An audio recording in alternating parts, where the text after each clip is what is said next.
सोचो, अगर तुमसे कहा जाए कि तुम अपना नाम भूल जाओ, अपना धर्म छोड़ दो, अपनी माँ से रिश्ता तोड़ दो, और फिर तुम्हारी जिंदगी का एक ही रूल हो, अगर पकड़े गए तो देश तुम्हें कभी एक्सेप्ट नहीं करेगा। ना रेस्क्यू, ना प्रेस कॉन्फ्रेंस, ना हीरो का स्टेटस, बस खामोशी। ये कहानी किसी फिल्म की नहीं है। ये कहानी है उस आदमी की जो इंडिया के लिए जिया, इंडिया के लिए घुला और इंडिया के लिए अकेला मर गया। उसका नाम था रविंद्र कौशिक, और RAW के रिकॉर्ड्स में उसे एक नाम से याद किया जाता है, the black tiger. Ravindra Kaushik कोई पैदाइशी स्पाई नहीं था। ना उसके घर में फौज थी, ना इंटेलिजेंस का कोई बैकग्राउंड। वो राजस्थान का एक नॉर्मल सा मिडिल क्लास लड़का था। कॉलेज में पढ़ाई करता था और थिएटर करता था। स्टेज पर जाता तो रोल में घुल जाता, कभी स्टूडेंट, कभी लीडर, कभी आम आदमी। उसकी सबसे बड़ी ताकत ना उसकी बॉडी थी, ना कोई वेपन। उसकी ताकत थी अडैप्ट करना, और इंटेलिजेंस एजेंसीज इसी चीज को ढूंढती है। 1970 के एंड का इंडिया, 1901 की वॉर के बाद भी पाकिस्तान के साथ गेम खत्म नहीं हुई थी। बॉर्डर्स पर टेंशन थी, अंदर से इंफॉर्मेशन की भूख थी। इंडिया को दुश्मन के इरादों का अंदाजा चाहिए था, अंदर से। इस दौरान RAW के कुछ officers college circuits, cultural spaces और थिएटर ग्रुप्स में टैलेंट ऑब्जर्व कर रहे थे। उनकी नजर रविंद्र कौशिक पर पड़ी। RAW का सिलेक्शन किसी एग्जाम की तरह नहीं होता। यहां कोई फॉर्म नहीं, कोई कट ऑफ नहीं, कोई सिलेबस नहीं। यहां पहले इंसान को तोला जाता है, फिर तोड़ा जाता है, फिर देखा जाता है वो खुद को दोबारा जोड़ पाता है या नहीं। रविंद्र को क्वाइटली अप्रोच किया गया। एक रूम, 2 लोग और एक सवाल। अगर हम तुमसे तुम्हारा नाम, तुम्हारी पहचान और तुम्हारा भविष्य छीलें, क्या तुम तैयार हो? साथ ही एक सच भी, अगर पकड़े गए तो इंडिया तुम्हें ऑफिशियली कभी एक्सेप्ट नहीं करेगा।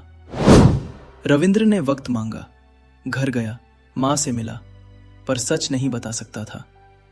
कुछ दिन बाद वो वापस आया और सिर्फ इतना बोला, मैं तैयार हूं। उस दिन RAW को अपना आदमी मिल गया और इंडिया ने अपना एक बेटा खो दिया। इसके बाद जो हुआ उसे इंटेलिजेंस की लैंग्वेज में कहते हैं आइडेंटिटी किल। मतलब तुम जिंदा होते हुए भी ऑफिशियली मर जाते हो। रविंद्र कौशिक के डॉक्यूमेंट्स बंद कर दिए गए। उसका नाम रिकॉर्ड से हटा दिया गया। उसकी पुरानी जिंदगी सिर्फ यादों तक सिमट गई। ट्रेनिंग शुरू हुई, और ये ट्रेनिंग सिर्फ फिजिकल नहीं थी, ये मेंटल डिस्ट्रक्शन थी। उससे सिखाया गया उर्दू और अरबिक इस्लामिक स्टडीज, कुरान की understanding, Pakistani culture, habits, body language, military thinking pattern, और फिर आया सबसे बड़ा सैक्रिफाइस, सर्कमसिजन, ताकि फ्यूचर में कोई मेडिकल टेस्ट कोई डाउट ना पैदा करे। इस मोमेंट के बाद रविंद्र स्पाई नहीं रहा, वो अपनी पुरानी पहचान का दुश्मन बन चुका था। RAW ने उसे एक नया नाम दिया, नबी अहमद शाकिर। अब उसके पास नया धर्म था, नया नाम था, नया मुल्क था, पर एक चीज नहीं थी, वापस लौटने का रास्ता। पाकिस्तान में एंट्री के साथ ही RAW का रूल क्लियर था, मिनिमम कॉन्टैक्ट, मैक्सिमम साइलेंस। ना रोज के कॉल्स, ना इमोशनल सपोर्ट, ना बैकअप टीम, सिर्फ एक आदमी और एक झूठ जो पूरी जिंदगी निभाना था। पाकिस्तान में स्पाई बनना एक्शन नहीं होता, ये बोरिंग बनना होता है। नबी अहमद शाकिर ने लोकल मस्जिद ज्वाइन की, रिलीजियस डिस्कशंस में हिस्सा लिया, पाकिस्तानी एक्सेंट में उर्दू बोली, छोटी जॉब्स की कनेक्शंस बनाए। उसकी एक भी गलती सीधा मौत बन सकती थी। और सबसे मुश्किल चीज, अकेलापन।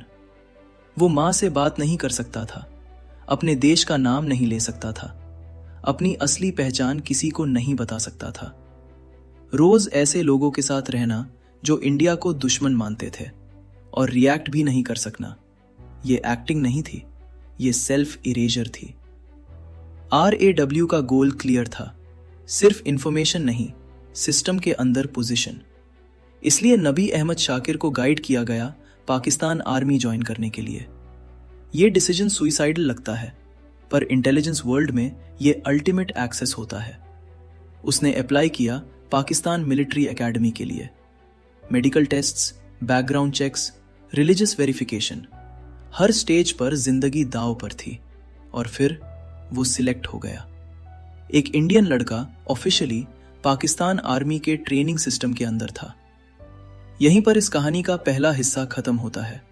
एक नॉर्मल इंडियन लड़का अब पाकिस्तान आर्मी का कैडेट बन चुका था, पर असली खेल अब शुरू होने वाला था।